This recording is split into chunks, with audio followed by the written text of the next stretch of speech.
This is episode 1 of Profiles in Leadership.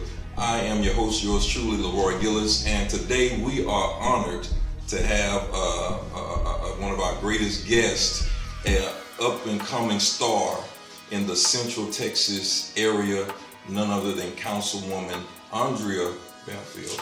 Councilwoman, thank you for being with us today. Thank you for having me. I want to jump right in and let's talk about you and how we see you here today. You're newly elected, I believe it's a District 1, yeah. On the 1. I picked that up at the last meeting, on the 1. That's it. And you're newly elected, but tell us a little bit about your family background and who you are. I am a proud daughter of Waco, born and raised here. My mother is former Mayor May Jackson, and my father was an amazing city community leader and church leader, Howard Jackson. Okay. Now, we know that you are married. How long have you been married? 16 years. 16 years old. Yeah. Okay. I had to think about it a minute. I was like, what year? You've been in here for a while. No, I'm lying. It's 18 years. Okay, so we're not going to, I'm sure that Mr. Barefield will be watching this, and he'll probably be able to use this later, being married myself. I understand that, but tell us about, I know that you are a wife, but you're also a mother. I have 2 sons who are almost 11 and 12. 11 and 12. Boys. Yes. So that tells me that the refrigerator gets hit hard at your house.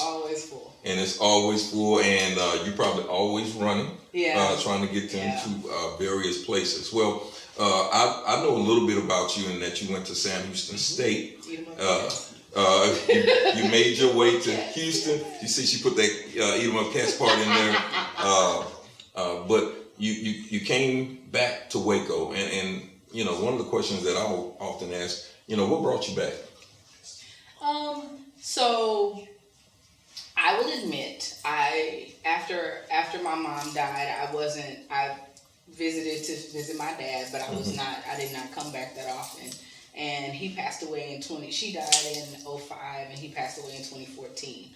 And so I was, you know, my immediate family, I mean, of course I have our village family here, and you know, we kept with social media, you know, you can keep in touch with anybody at any time, but I had no roots here anymore.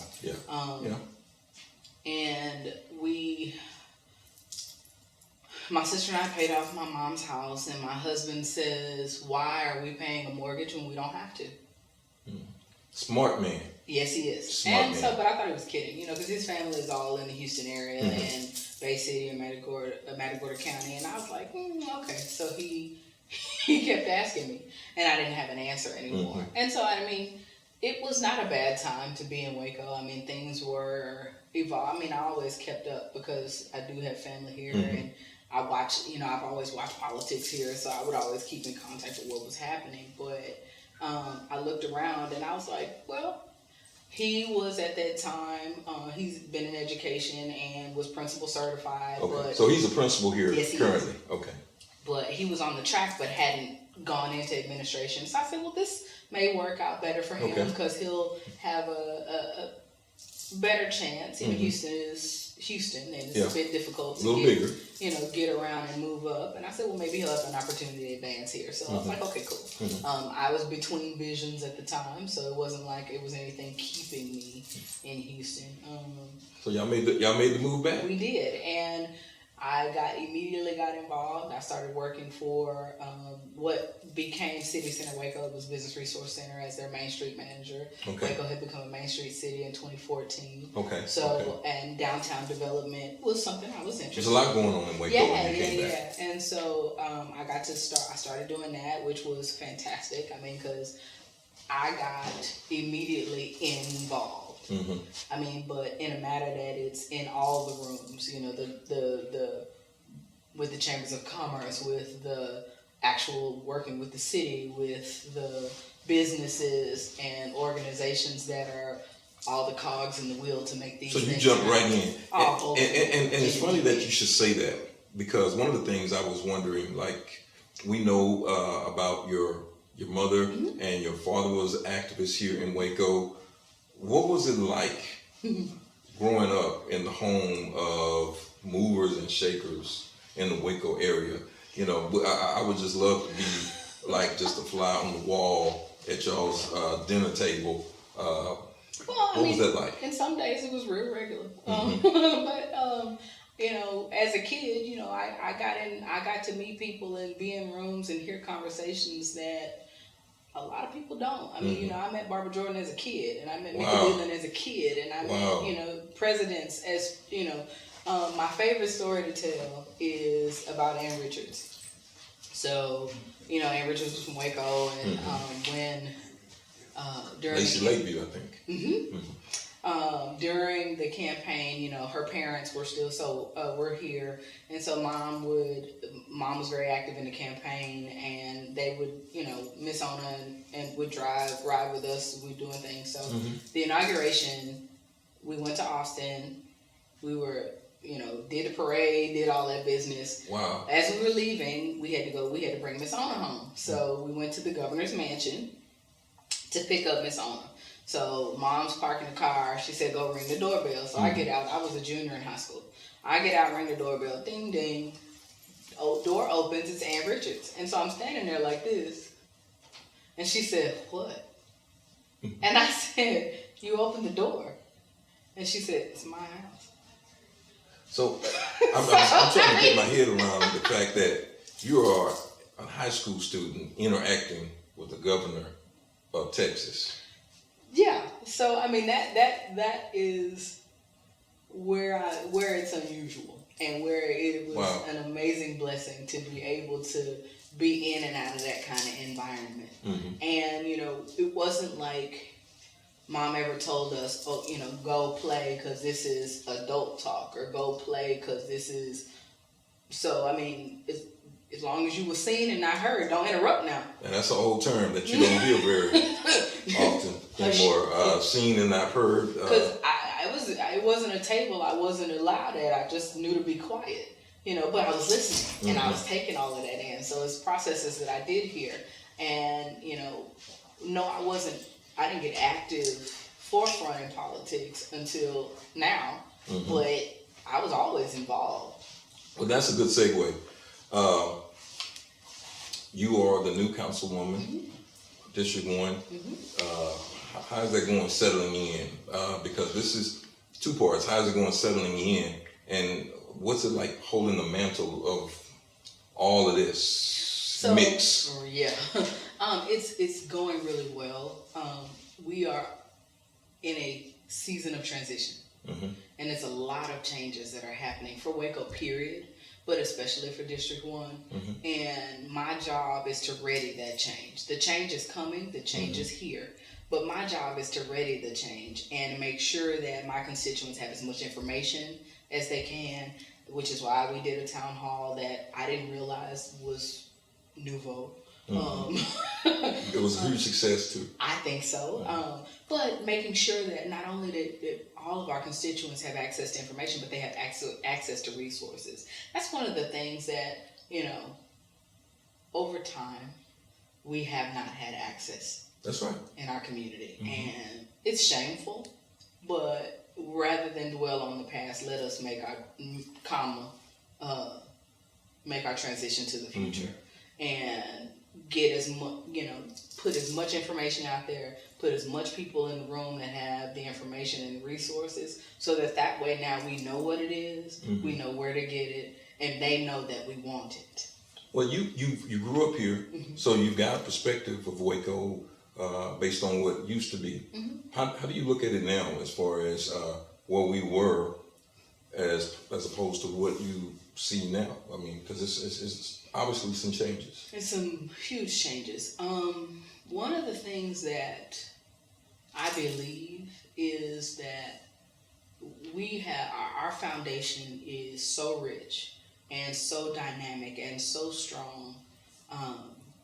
We have done everything. You know, East Waco was a thriving business district and a strong anchor of educational excellence with Paul Quinn College. A lot of people don't know that. I mean, you have an anchored foothold in about every industry. I mean, with Dr. Vivian Mays at Baylor, scientists, doctors, musicians, teachers, chemists, engineers, from welders and the folks at General Tire plant. I mean, it was people who were leaders in every possible industry in our community. That's what we're made of.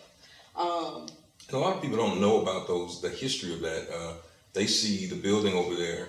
I think it's called Bricks. The Brick. Mm-hmm. Yeah, now it used to be General Tire. General Tire, which was a lot of your black middle class came, they had jobs there. And it's just something of the past now. Well, and so when you lose General Tire, when you lose Paul Quinn College, when you lose Oak Farms plant, when you lose sustainable income for our community and hundreds of jobs and hundreds of career paths in our community, and they're not being recreated anywhere else, you lost basically your middle class. And so it is our responsibility, and I do believe it can happen, that we get it again. Now, it's going to come in a different way, because it's not like, Oak Farms is still available if anybody wants to bring a plant on Fall Lane. You heard it from the Councilwoman. It is still available. But, unless we can get industry like that to pop down, it's going to have to come in a different way. It's going to come in the form of our newly generated entrepreneurship ecosystem that we are working on. But it's time for us to get our piece in that. And that goes into another question. So you represent Waco in a lot of respects. You represent your constituency. If I'm a business owner, if I'm someone thinking about Waco, why Waco? So Waco is now positioned itself that it is no longer the butt of the joke or the joke itself. Now, whether or not you buy into the fixer-upper hype or not, it is an industry that has changed Waco. Definitely. And, we thank them for their hot tax dollars and the visitors that have come. Because you can't go from 600,000 visitors a year to 2.3, 2.5 million a year and not realize that it has an impact. Is that what our visitation looks like now? Yes. 2.5 million. 30,000 a week. Wow. Yeah. 20 years ago to now. Wow. But we have to get to the point where that has changed Waco, and that's changed Waco's face. So the Waco that is not that Waco anymore, and you shouldn't expect it to be. But why Waco is because now there are unending opportunities. And so if you have an idea, this is a good place to be. Why? Because people are coming here anyway. And so why not put your idea in front of potentially 30,000 people per week? Yeah. Why not become a place that has, I'm so blessed in my district, because not only do I have the BRIC, which is Baylor Research Innovation Collaborative, I also have McLennan Community College and Texas State Technical College. So, which has an amazing Challenger program. They've got underwater welding, they've got culinary, they've got graphic everything design, right there anything you at TSTC. A lot of people don't know. And again, that's there. 4-year college and education is not the only way. Trade school will pay the bills, and sometimes it pays the bills faster with shorter student loans.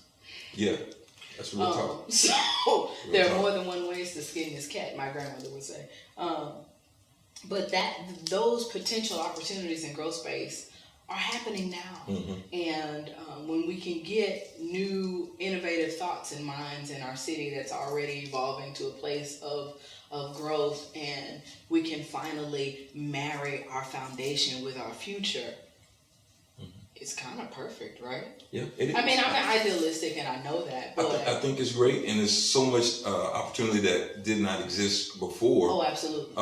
And one of the demographics that I think really can benefit from this is the African American demographic, and we're getting ready to move into Black History Month. So when you think about all of the things, we all know about the I Have a Dream speech, but when you think about Black history, civil rights, how do you think about Waco and our opportunities for African Americans here in Waco? So what we can never forget is where we came from. And we can never forget that Waco's history is marred with devastation. And, a lot of reason our NAACP chapter is as strong as it is because it had to be. I tell folks all the time, Jesse Washington was not the only man that was lynched in Waco. Yeah. He's just the one we know more about. And that brought focus and attention on that light here in Waco. But just as, Jesse wasn't the only one on that respect, Doris Miller wasn't the only one on another respect. Yes, yeah. There are so many amazing Wacoans that have made a way to make history in this city. And the reason I think it's a prime opportunity for young people, young African American people, young people of color to come into this city is that the city itself is at a point where publicly we realize the tragedy of marginalizing a group of people and are willing to, from a policy perspective, acknowledge that and make a shift to change it. You've got a city council and mayor who is dedicated to equity and inclusion. And we are working on writing policy to say that. So, when it comes to doing bids in government and for those new entrepreneurs to come in, that, we recognize that we have left out a group of people, and we're working to make sure that from an equity perspective, everybody gets a chance to eat at the table. I like that. We're getting ready to wrap it up, but I wanted to give you an opportunity. Maybe it's something that you want a message you want to just get out to your constituency while they're not the only ones watching.